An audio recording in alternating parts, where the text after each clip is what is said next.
तो गुरु का आज्ञा पालन करना यही है गुरु मानना। तो श्रद्धा पूर्वक गुरु के शरण में जाना होगा। यहां तक आप लोगों को कल तक बताया गया था। अब नया विषय सुन लीजिए ध्यानपूर्वक। अब एक प्रश्न होगा मन में। कल हम दो प्रश्न रखे थे, उसमें से पहला प्रश्न था हम किसको गुरु बनाएं। आपके दृष्टिकोण में कौन है ऐसे गुरु वर्तमान में? देखिए, गुरु के बारे में एक चीज और आप लोगों को समझना होगा कि गुरु प्रत्यक्ष होना चाहिए। हरि तो है परोक्ष गुरु है प्रत्यक्ष जान, हरि गुरु है समान। ब्रजरस माधुरी जगत गुरु श्री कृपाल जी महाराज कह रहे हैं, यद्यपि हरि और गुरु दोनों एक हैं। कल डिटेल में चर्चा किया गया था ना, भगवान और गुरु में भेद नहीं है, दोनों एक हैं। लेकिन हमारा काम गुरु से बनेगा। क्यों? क्योंकि गुरु प्रत्यक्ष है, इसीलिए। गुरु है प्रत्यक्ष गोविंद राधे, याते गुरु कृपा भी है सुलभ बता दे। राधा गोविंद जी गुरु प्रत्यक्ष है, इसीलिए गुरु का जो कृपा है वो सुलभ है। जो गुरु, ध्यान दीजिए, बहुत इंपॉर्टेंट बात है, जो गुरु इस धराधाम को छोड़कर के चले जाते हैं, उनसे हम प्रत्यक्ष लाभ नहीं ले सकते। वैसे गुरु से कई प्रत्यक्ष लाभ मिल सकता है। अनंत कृपा गुरु करते हैं, लेकिन उन सब को हम 3-4 प्रमुख भाग में विभक्त कर सकते हैं। पहला प्रत्यक्ष लाभ है तत्व ज्ञान। ये जो शास्त्रों का सार आप लोग सुन पा रहे हैं, ये गुरु की कृपा के द्वारा ही सुन पा रहे हैं। तत्व ज्ञान अगर हम जीवन भर शास्त्रों को पढ़ेंगे तब भी कुछ भी समझ में नहीं आएगा। तो गुरु के द्वारा जो पहला लाभ हमको मिलता है वो है तत्व ज्ञान, थ्योरेटिकल नॉलेज। फिर दूसरा है जिज्ञासाओं का समाधान।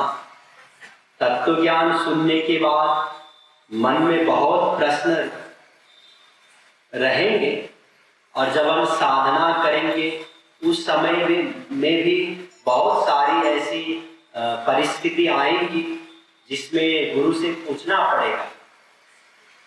तो ये हम प्रत्यक्ष गुरु से ही पूछ सकते हैं।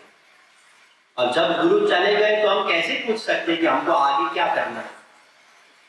मान लीजिए अगर हम वृंदावन भी रहना चाहते हैं साधना करने के लिए, तो किससे पूछेंगे? अरे पूछना क्या है इसमें, ये तो शास्त्रों के अनुसार बहुत अच्छी बात है, वृंदावन रहना चाहिए, साधना करना चाहिए। नहीं, बिना गुरु से पूछे नहीं कर सकते। एक बार रामकृष्ण परमहंस जी से किसी ने पूछा कि हम वृंदावन रह के साधना करना चाहते हैं, तो उन्होंने कहा बात तो बहुत अच्छी है, लेकिन अभी तुम्हारी आसक्ति घर परिवार में है। अभी तुम घर में रह रही हो और मन का जो भाव है वो ऐसा है कि हम वृंदावन में रहें, ये बहुत बढ़िया है। लेकिन जब तुम वृंदावन में रहोगी तो वहां रह करके भी घर का ही चिंतन होगा, ये तो विपरीत बात है, ये तो अपराध हो जाएगा।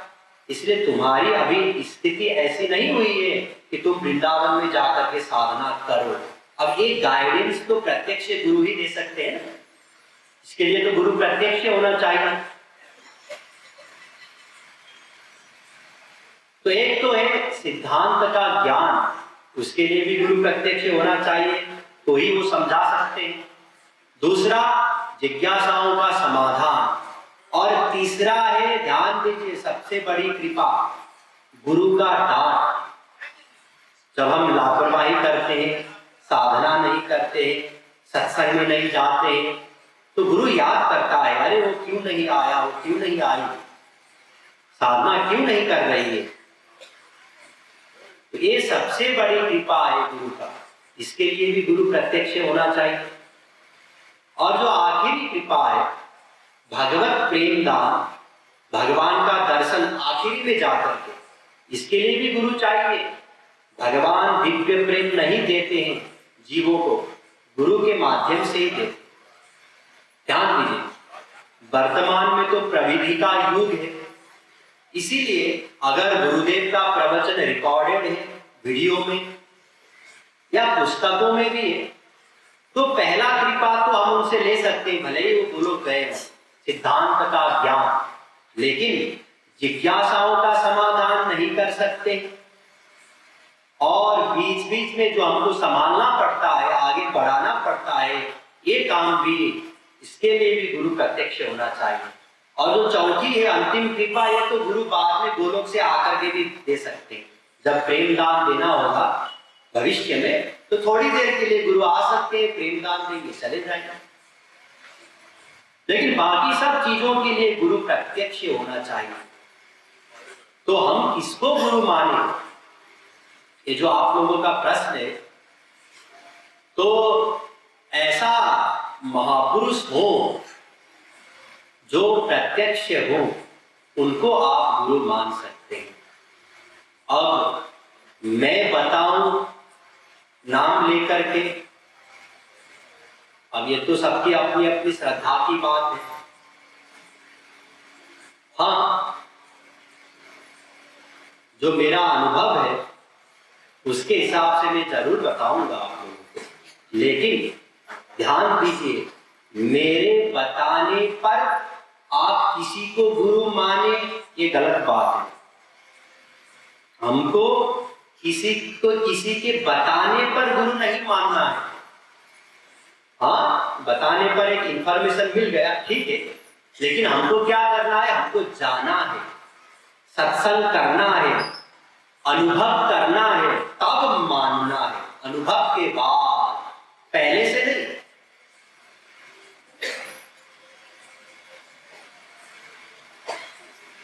अब ध्यान दीजिए, वर्तमान में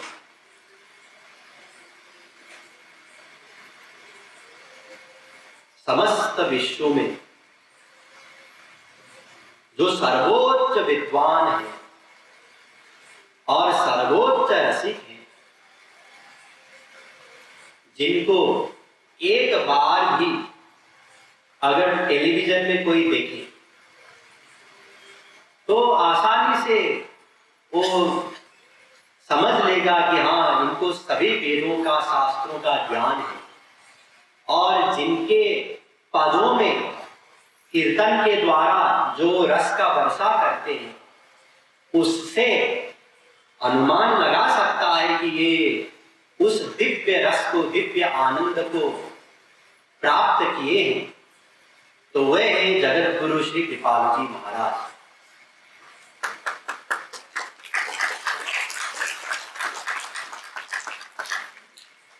अगर आप लोग कभी टीवी पर भी उनको सुने होंगे, तो जो मैं बता रहा हूं उसको आप फील कर रहे होंगे, हाँ, ये श्रोत्रिय अवश्य है। केवल एक बार 1 घंटा कोई उनका स्पीच सुने तो ही समझ में आ जाए। और जिन्होंने उनका प्रत्यक्ष संग किया है, वे सहज ही अनुमान लगाते हैं कि वे साक्षात अवतरित पर्सनैलिटी है, और सब भक्तों की यही मान्यता है, अनुभव है कि वे साक्षात राधा कृष्ण के ही अवतार हैं। लेकिन वे वर्तमान में प्रत्यक्ष नहीं है। तो फिर उनको क्या करना है? अब 2 ऑप्शन है, ध्यान दीजिए, 2 विकल्प है। या तो उनको ही गुरु मान के उनके सिद्धांत के अनुसार कोई महापुरुष हो, उनसे हम प्रत्यक्ष लाभ ले लें। प्रत्यक्ष लाभ मतलब समझ गए ना, सिद्धांत श्रवण करें, जिज्ञासाओं का समाधान, फिर बीच बीच में हमको संभाले, साधना में आगे बढ़ाए। ये प्रत्यक्ष लाभ कोई महापुरुष से ले, महापुरुष ही हो, और गुरु हम उनको मान सकते हैं, जगत गुरु श्री कृपाल जी महाराज, या तो फिर उनके जो सिद्धांत है, उस सिद्धांत में जो भी महापुरुष हैं उनको ही गुरु मान करके फिर हम आगे बढ़ सकते हैं। अब उनके तो हजारों लाखों सत्संगी हैं, उनमें से कौन महापुरुष है कौन नहीं है हम क्या जाने, लेकिन शास्त्र कहते हैं आत्मा वै जायते पुत्रा सयो हवै तत् परमं ब्रह्मवेद ब्रह्मैव भवति नास्या ब्रह्मविद कुले भवति। मुंडकोपनिषद का मंत्र है 329। अर्थात जो ब्रह्मविद है, मतलब जिन्होंने भगवान को प्राप्त किया है, उनके कुल में उनके जो बेटे होते हैं वे अब्रह्मविद नहीं होते, मतलब मायाधीन नहीं होते। और आत्मा वै जायते पुत्रा, इस सिद्धांत के अनुसार गुरु ही पुत्र के रूप में जीव कल्याण के लिए आते हैं। तो इसीलिए बाकी सत्संगियों में हो सकता है कोई महापुरुष हो अथवा ना हो, लेकिन उनके जो परिवार हैं, पुत्र हैं, वे अवश्य महापुरुष हैं। इसीलिए उनको ही गुरु मान करके हम फिर आगे बढ़ सकते हैं। और जो हमारे गुरुदेव हैं श्री श्री घनश्याम दास जी महाराज, वे जगत गुरु श्री कृपालु जी महाराज के ज्येष्ठ सुपुत्र हैं। और जो भी हमारे गुरुदेव अर्थात श्री श्री घनश्याम दास जी महाराज के संपर्क में आए हैं, वे सहज ही अनुमान लगाते हैं कि वे श्रोत्रिय ब्रह्मनिष्ठ महापुरुष ही नहीं, बल्कि वे भी अवतरित पर्सनैलिटी है। और जो सर्वोच्च भक्त हैं श्री कृष्ण के, वैष्णवानाम यथा संभो, या जिनको हम भगवान शंकर जी भी कहते हैं, सदाशिव भी कहते हैं, पशुपतिनाथ जी भी कहते हैं, हम भक्तों का जो अनुभव है वो अनुभव यही बताता है कि वे साक्षात भगवान पशुपतिनाथ जी ही हैं। अब मेरी बात अतिशयोक्ति की लगती होगी आप लोगों को, लेकिन ऐसा नहीं है। स्वयं भगवान श्री कृष्ण ही भागवत में कह रहे हैं, आचार्य माम विजानीयान नावमन्येत कर्हिचित्। तो वे श्रोत्रिय ब्रह्मनिष्ठ महापुरुष हैं और हम उनके दास हैं, सेवक हैं, उनके आज्ञा अनुसार प्रचार कर रहे हैं। हम गुरु के निमित्त योग्य नहीं हैं। जो गुरु के निमित्त दो योग्यता बताया गया था, श्रोत्रिय भी हो ब्रह्मनिष्ठ भी हो, दोनों योग्यता हमें नहीं है। ना तो हम श्रोत्रिय हैं और ना ही हम ब्रह्मनिष्ठ हैं। हम तो आप लोगों की तरह ही हैं, काम क्रोध लोभ मोह इत्यादि के अधीन में हैं। और श्री गुरुदेव की विशेष अनुकंपा है कि जैसे माँ बाप भी जो बिगड़े हुए बच्चे हैं उनको और ज्यादा ध्यान देते हैं, उनके लिए कुछ और करते हैं, एक्स्ट्रा परिश्रम।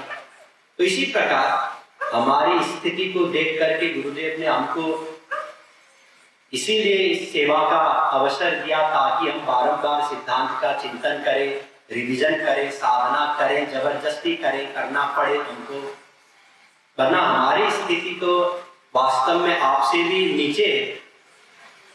क्योंकि तुलसीदास जी महाराज स्वयं कहते हैं, नहीं को अस जन्मा जग माही प्रभुता पाई जाहि मद नाही। जो हम शास्त्रों का प्रमाण देते हैं, प्रवचन देते हैं, तो आप लोगों को तो यही लगता है कि अरे इनको सब कुछ आता है। ऐसी बात नहीं है, ये तो बुलाने वाले कुछ और हैं, उनको एक निमित्त मात्र है। अस्तु, अगर हमारी बात आप लोगों को अच्छी लग रही हो और आप लोग अगर सहमत हैं, तो आप लोग परीक्षण करने के लिए ही सही एक बार अवश्य श्री श्री घनश्याम दास जी महाराज के समीप में जाएं, उनका सत्संग करें और उनका लाभ ले लें। वरना बाद में आप यही सोचेंगे कि हमको अवसर मिला था, हमारे पूर्व जन्म के कर्म के अनुसार मिला हो या भगवान की कृपा के द्वारा मिला हो, हमको अवसर मिल गया था कि वास्तविक महापुरुष का दर्शन, उनका सत्संग का लाभ अगर हम चाहते तो हम प्राप्त कर सकते थे, लेकिन हमने एक लेकिन लगा दिया, क्या अभी नहीं करना है, अभी तो समय है, अभी तो ऐसा है, अभी वैसा है, इसलिए हम वंचित रह गए। ऐसा मत करिएगा, आप लोग अवश्य उनका दर्शन प्राप्त करें, उनके सत्संग का लाभ ले लें, यही हमारा निवेदन है। अस्तु। अब आगे चलिए।